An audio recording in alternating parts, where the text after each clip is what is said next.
What's going on, guys? Matt here, and I wanted to show my pretty much 99, we'll call it 99% done AR.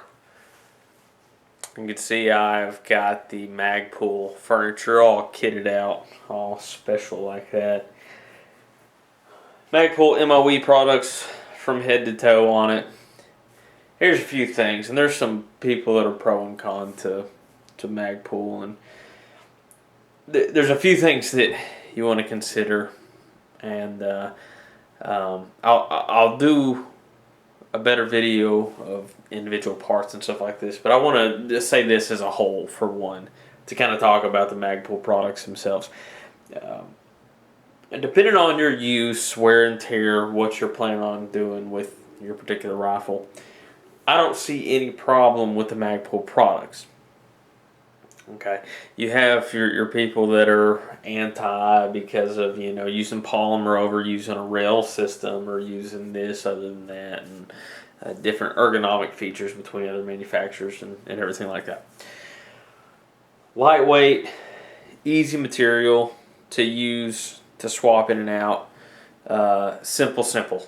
Okay, mid-length forend on there, easy. Uses your standard drop-in system, Delta ring. Throw it right in. No special modifications needed. Drops right in.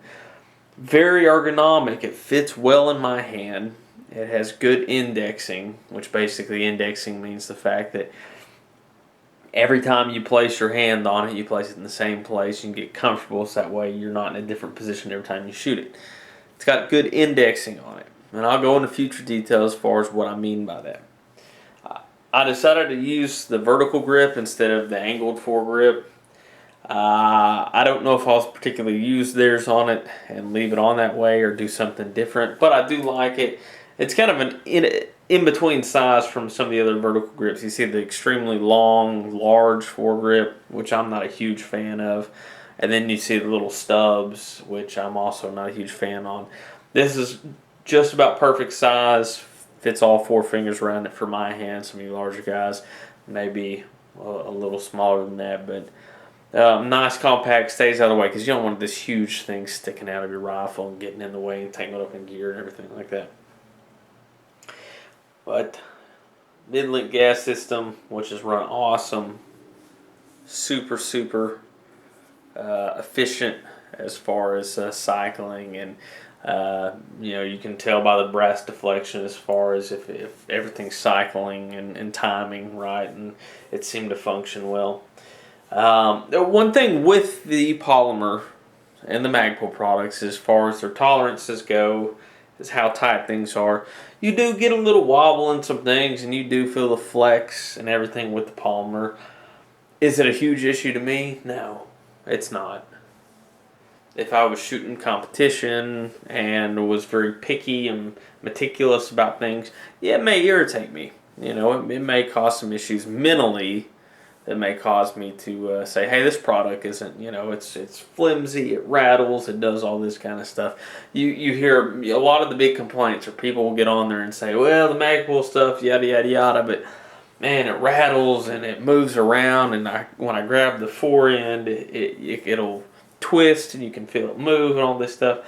If you're that particular or meticulous about the way you shoot, then obviously you may want to go out and spend $300 on a rail system to put all sorts of Daniel Defense stuff on, or Knight's Armament stuff on, or whatever. If it is that big of a deal to you, go for it.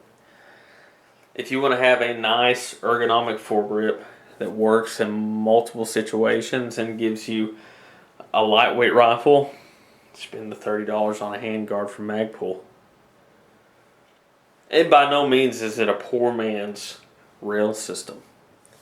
It just takes away. If you look at a lot of the rail systems now, will give you just the top rail section only, and then it'll be modular on the 3 o'clock, 6 o'clock, and 9 o'clock position.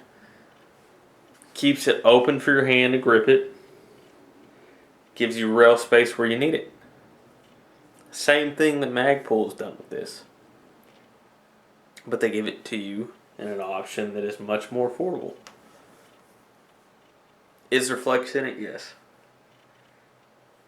Again, if you're going to be that meticulous and particular about it, then you wouldn't even be looking in this video to begin with. But that's my take on it.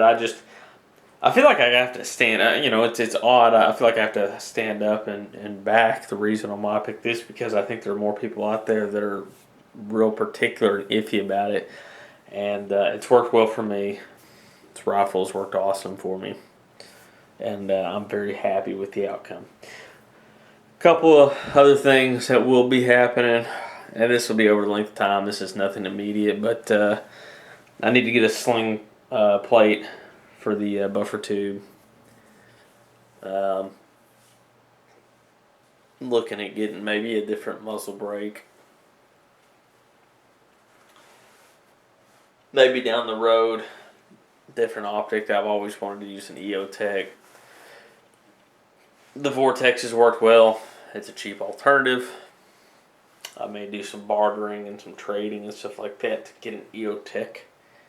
I'm very fond of the EOTech. I think on this size rifle and this setup with the fixed front sight post, I think that the EOTechs, they're more aesthetically appeasing to me, if you want to call it that.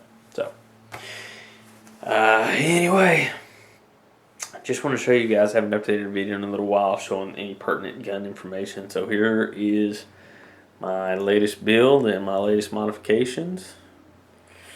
If you got any questions, comments, concerns, send me a message.